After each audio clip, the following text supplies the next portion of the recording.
আসসালামু আলাইকুম রহমতুল্লাহি ওয়া বারাকাতুহু।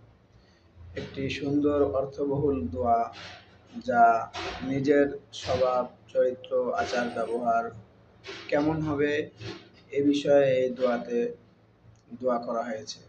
আল্লাহ তাআলা আমাদেরকে এই গুণে গুণান্বিত হওয়ার তৌফিক দান করুন।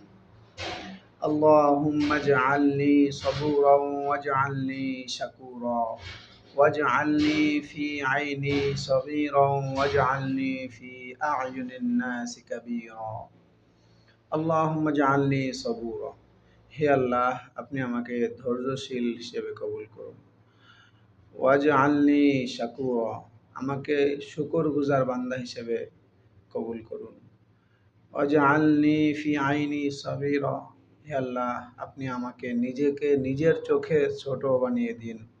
ওয়াজআলনি ফি আয়ুনিন নাসি কাবীরা, এবং অপর মানুষের চোখে আমাকে মর্যাদাবান সম্মানিত হিসেবে কবুল করুন। আমিন।